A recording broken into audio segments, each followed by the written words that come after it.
Eeshwarappa home mechanic సమర్పించు ధూమ్దా ముచ్చట powered by lobby pumps. ఇక ముచ్చట్లో షురూ చేద్దాం. మనం ముఖ్యంగా పట్నంలో రోడ్డు మీద పోతుంటే అదే వాళ్ళకు మంత్రులు గవర్నరు ఇట్లా పెద్ద పెద్దోళ్ళు పోతే ట్రాఫిక్ ఆపుతుంటారు కదా. ఇక వాళ్ళు పోయే వరకు మనం సిగ్నల్ కాడ ఉండవలసిందే. వానొచ్చినా ఎండ కొట్టినా ఎదురు చూడవలసిందే. సరే 2 నిమిషాలు 3 నిమిషాలంటే ఏమో అనుకోవచ్చు, కానీ అర్ధగంట గంట అయినా గంటనే ఉండవలసిందంటే ఎట్లనుల్లా తరికనేనా. అందుకే ఒక అన్న ఏం చేసిండు ఎరికైనా చూడురు మీరే. అంతే కదా, ఎవరన్నా రాజకీయ లీడర్లు సర్కార్లో ఉన్నోళ్ళు బుగ్గ కార్లో పోతురంటే జనాలు ఎక్కడికక్కడ ఆగవలసిందే. అయితే కర్ణాటక గవర్నర్ కూడా గట్లనే పోతుండట. ఇక గవర్నర్ సార్ సుకూన్గా పోయేందుకు ఎక్కడికక్కడ ట్రాఫిక్ ను ఆపిరు. అర్ధగంట అయినా వీళ్ళని ఇడిచిపెట్టుడే లేదట. అంతనే ఇగోగి అన్న చౌరస్తా కాడికి వచ్చి ఇగో గిట్లా కూర్చున్నాడు.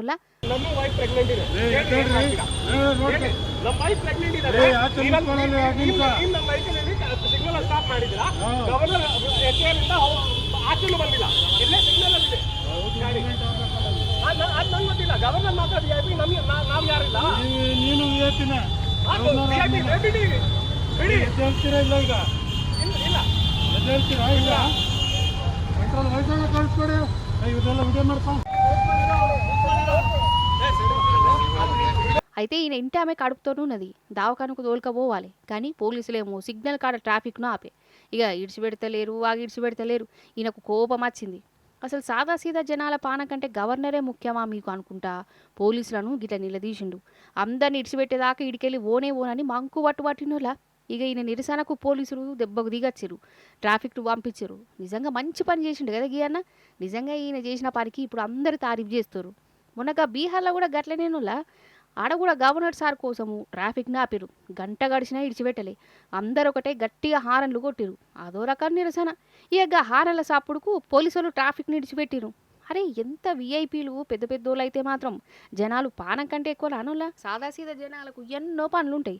కొలువులకు పోయేటోళ్ళు ఉంటారు, దవాఖానలకు పోయేటోళ్ళు ఉంటారు, అర్జెంటుగా ఊరికి పోయేటోళ్ళు ఉంటారు. వాళ్ళకి ఎంత అవస్థ. అంతరావైతే జనం కోసం ఈ విఐపీలే లీడర్లే ఆగాలే. జనం చేయబట్టే కదా వాళ్ళకంత పెద్దోళ్ళైంది. అంతేనా కదా? నిజం చెప్తున్నా. కొన్ని పెట్రోల్ బంకుల కథ జర మాయా బజార్ లెక్కనే ఉంటుందోలా. కండ్ల ముందే అంతా మాయ చేస్తారు. అందరు కాదు, కొందరు శిఖర గట్టనే ఉంటాయి. నమ్మికంతో బంకు కాడ పెట్రోల్ పోయించుకుంటే సగం ముంచేటోళ్ళు కూడా మోపోయారు. అగో గట్టనే అయిందట ఒక బంకు కాడ. మరి ఇది ఎసంటి మోసమో అరుచుకుందా. ఏమో అనుకుంటాం కానీ పెట్రోల్ బంకులలో కూడా చాలా మోసాలు అవుతాయోళ్ళ. ఆ పంపేమో లోపల పెడతాడు, కట్టుకోతుతాడు, మనల్ని రీడింగ్ చూడమంటారు. మరి పెట్రోల్ పోతుందా లేదా అర్థమే కాదు. వాళ్ళ చేతులలోనే అంత మాయం ఉంటది. అందరని కాదు, కొందరు కళాపూషణ గట్లనే ఉంటది. ఆ కొందరు ఇట్లా ఈ పెట్రోల్ బంక్ అయితే ఇంకా ఆరితేరిపోయింది. ఎంత అంటే అసలు కారు ట్యాంకర్ల 45 లీటర్లు పడితే 52 లీటర్ల పెట్రోల్ పోసేంత కళాపోషణ చూయించిర్రు. ఆ 45 లీటర్ల ట్యాంకుల 52 లీటర్లు ఎట్లా పడతాయి అంటే అదే ఈ బంకు మ్యాజిక్. మరి ఆ మ్యాజిక్ ను ఇగో ఈయన బయట పెట్టిండు. ఈయనే ఉత్తరప్రదేశ్ రాష్ట్రం కాన్పూర్ అయినే కారు తీసుకుని బంకుకు వచ్చిండు. ఫుల్ ట్యాంకు కొట్టమని చెప్పిండట. ఆ ఫుల్ ట్యాంక్ అయింది 52 లీటర్లు పడ్డదా అని చెప్పిండట.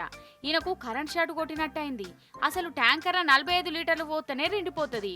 1 లీటర్ కూడా ఎక్కువ వాడనే వాడది. అసొంటిది ఈయన 52 లీటర్లు ఎట్లా పోసిండు, అందులో ఎట్లా పడ్డదని పరిశాన్ అయిపోయిండు. ఇది పెద్ద మోసం అనే ఎరికైంది. ఇక మోసాన్ని ఆధారాలతో సహా బయట పెట్టిండు. ఆఫీసర్లకు చెప్పిండు. ఇక వాళ్ళొచ్చి చెకింగ్ చేసిర్రోల్లా బకెట్ల పెట్రోల్ పడితే ఇంట్లో మోసం ఉన్నదని తేలిందట.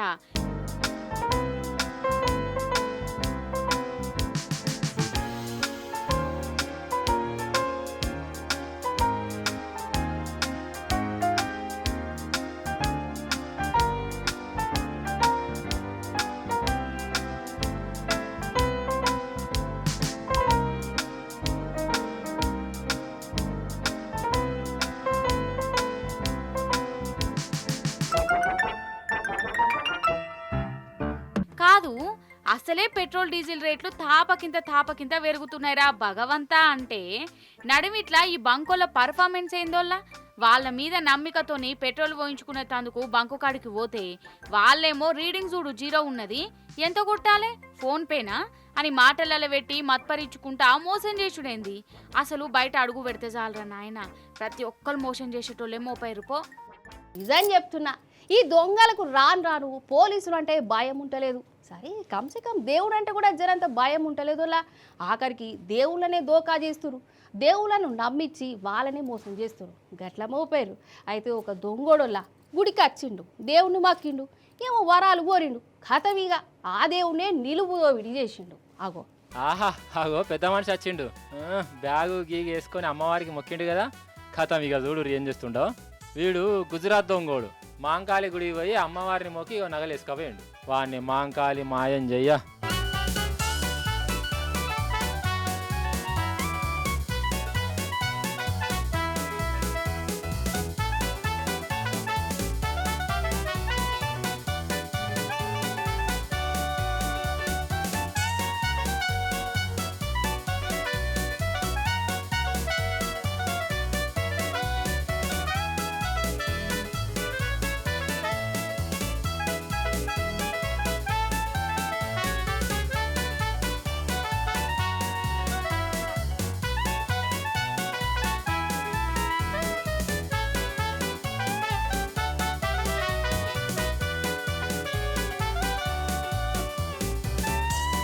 ఇక గుజరాత్ దొంగోడు గట్ల చేసిండా. ఒడిషా దొంగోడు చూడు జగన్నాథుని గుడికి వచ్చిండు.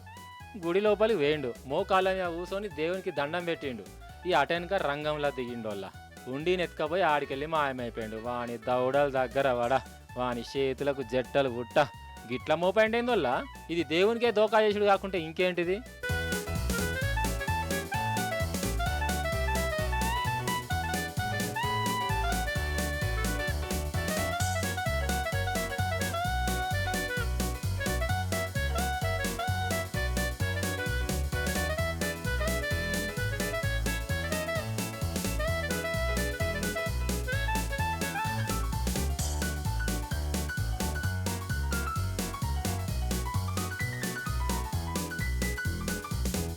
వాళ్ళ కథ గట్లున్నదా. ఇంకో గుడి దొంగ అవుతారని చూడుర్రి. వీడైతే నెరి అధ్వానం. వీడు శివాలయంకు వేయండు, నగలు పట్టిండు. కానీ దేవుడు వీడిని ఆన్నే శిక్షించిండోళ్ళ. దొంగతనం చేసి వారిపోతుంటే కిటికీలు ఎరకపోయిండట. ఇక జనం చూసేవారికల్లా ఇక ఇట్లా లోపల దర్వాజాలు వేసుకొని వండుకున్నాడు. అగ చూడు ఇక బయటికి వచ్చినాక వీనికి ఉంటుంది ఏం దొంగలో ఏం పాడో. మనుషులను తోసుకుంటుర్రు, ఆఖరికి దేవుళ్ళకు కూడా నిద్ర లేకుండా చేస్తుర్రు. అయితే ఇప్పుడు మనం ఒక ఊరికి పోదాం రారి. అయితే తాపకోసారి పైసలు అడిగితే ఏమంటారు, పైసలు ఏమైనా చెట్లకు కాతానాయా అని అంటారు కదా. కానీ ఆ ఊర్లే నిజంగా చెట్ల మీదకి వెళ్ళి పైసలు రాలుతున్నాయి. అన్నీ 500 కడక్ కడక్ నోట్లు వాన పడ్డట్టే నోట్లు పడుతున్నాయి. ఇంతకు ఆ చెట్టు మీదకి వెళ్ళి ఎందుకు పడుతున్నాయి కావచ్చు. ఆ చెట్టుకి ఏమైనా పైసలు కాసినాయా, ఏది చూద్దాం రారి. ఇదేగా చెట్టు ఉత్తరప్రదేశ్ రాష్ట్రంలో ఉన్న బులంద్ షెహార్ అనే ఊర్లో ఉన్నది. ఈయనే కోర్టు కూడా ఉన్నదోలా. ఆ కోర్టు కానీ ఈ చెట్టు ఉన్నది. ఈ చెట్టు మీదకెళ్ళి నోట్ల వాన కురిసింది. ఇగో వీళ్ళు క్యాచ్ అందుకుంటున్నారు చూడు.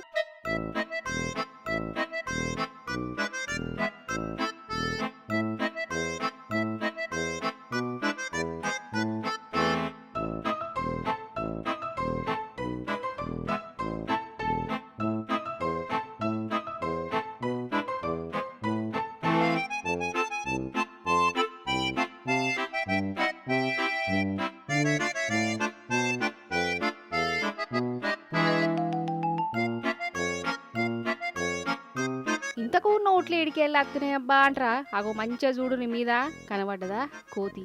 కోతేనులా కళ్ళు నాగిందో ఏందో మనకి తెలియదు కానీ ఇదే పైసలు ఇసిరేస్తుంది.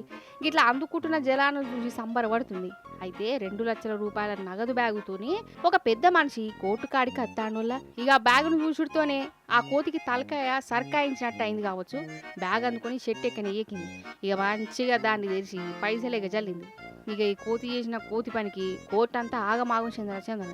అదేందో నల్ల ఈ నడుమ మనుషులకే కాదు జీవాలకు కూడా పైసల మీద బాగా పానం కొట్టుకుంటుంది. మొన్నటికి మొన్న గిట్లనే ఒక కుక్క పైసల బ్యాగ్ను ఎక్కువైంది కదా. ఇక దాన్ని పోలీసులు దేవులాడే పనిలోనే ఉన్నారు. ఇంకా దొరకలే. ఇక ఇప్పుడు కోతి వంతా వచ్చింది. ఇంకా నయం అది ఇంకా పైసలను కింద ఇసిరేసింది. లటుక్కుమని నోట్లో పెట్టుకోలే. గిట్లనే నిమ్మలమైతురు అక్కడోళ్ళు.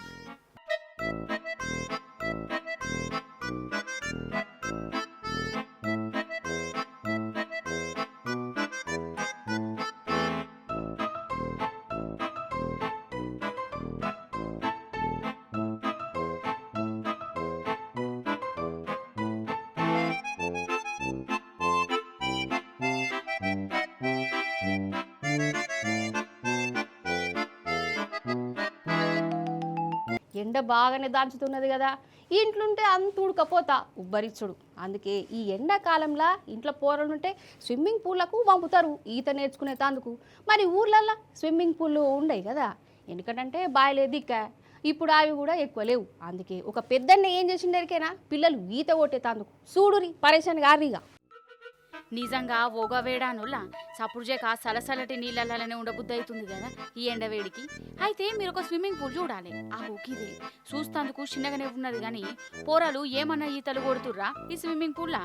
ఇప్పుడు ఇంకా మంచిగా చూడుర్రి.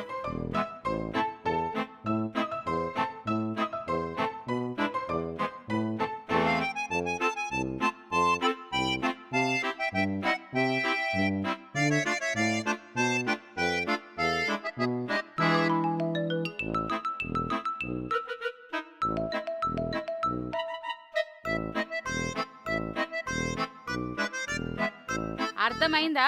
ఉపాయం చూసినావా ఎట్లున్నదో? అయితే కరీంనగరం జిల్లాలో కావచ్చు ఒక ఊర్లే పిల్లలు ఈత కొడతాం స్విమ్మింగ్ పూల్కు పోతాం అంటే వాళ్ళ నాయనకి ఏం దొయ్యలే, ఇంట్లోనేమో స్విమ్మింగ్ పూల్ లేదాయే, పట్నంగా అదాయే. అందుకే ఏం చేసిండంటే ఇంటికానే ఉన్న సొంత ట్రాక్టర్ మీద తాడిపత్రి కప్పిండు, అందులో నీళ్లు పోసిండు. ఇక ఈత కొట్టు పోర్రా అని పోరాలని పంపిండు. ఇంకేమున్నది, ఇగో పోరాలు గిట్లా ఈతలు కొట్టుకుంటా సంబరపడుతుర్రు. అసలు ఏమన్నా ఐడియానా? అంటే ఇది ట్రాక్టర్ స్విమ్మింగ్ పూల్ అన్నట్టు, పైసా ఖర్చు లేకుండా పిల్లలు చూడు ఎంత దిల్కుషాయిరో. నిజంగా ఇదేదో మంచిగున్నది కదా.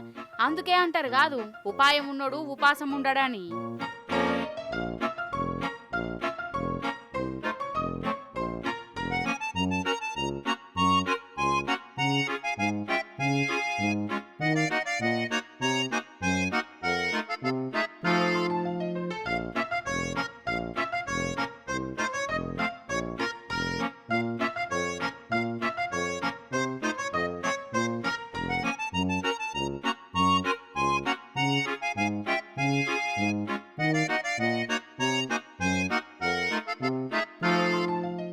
అయితే చిత్ర విచిత్రాలన్నీ బీహార్లోనే జరుగుతాయి కదా నల్ల.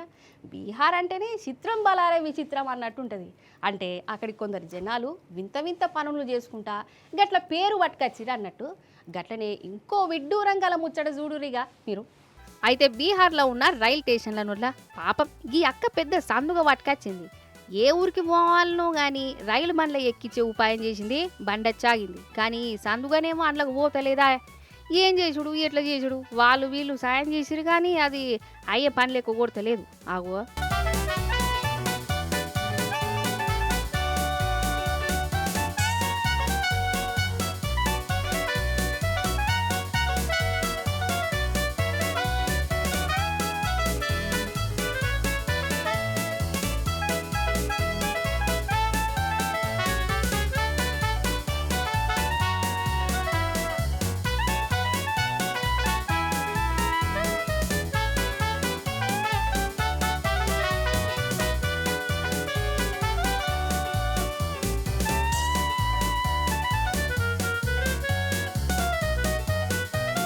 అంటే సందుగానేమో పెద్దగుండే, బండి దర్వాజనేమో చిన్నగుండే. మరి ఎట్లా పోవుడు ఏంది కథ?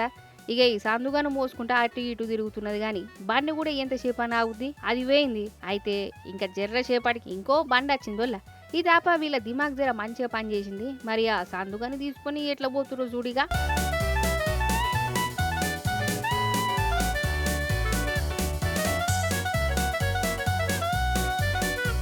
చూసినవా బయట నుంచి ఎట్లా పెట్టిరో. సరే ఉపాయం మంచిగానే ఉన్నది కానీ ఇదేమన్నా తెలివిగల ఉపాయమేనా నోళ్ళ? బండి పోతుంటే స్తంభాలు ఎంత దగ్గర ఉంటాయో ఏరుకునేదేనా. స్తంభాలకు ఆ సందుగ దాకా ఎట్టుండు కదా. ఇక వీళ్ళ సందుగ తిప్పాలని వీడియో తీసి రైల్వే వాళ్ళకి పంపిళ్ళు. వామ్మో మా రైలు బండ్లలో గిన్ని గనం చిత్ర విచిత్రాలు నడుస్తున్నాయా, గిన్ని వింత వింత ఏషాలు చేస్తున్నా అని వాళ్ళే పరేషాన్ అయిపోయారట. అటుంటది మరి బీహార్ జనాలు తెలివితేటాలంటే. గిట్టనే అనుకుంటున్న ఈ సందుగ తిప్పల చూసి. ఈశ్వరప్ప హోమ్ క్లినిక్ సమర్పించు ధూమ్దా ముచ్చట పవర్డ్ బై లూబీ పంప్స్. చూశారు కదా గిదిగి వాటి ముచ్చట్లు. మళ్ళీ వచ్చే పారి మంచి మంచి ముచ్చట్లను పట్టుకనత్తా ఉంటా మరి.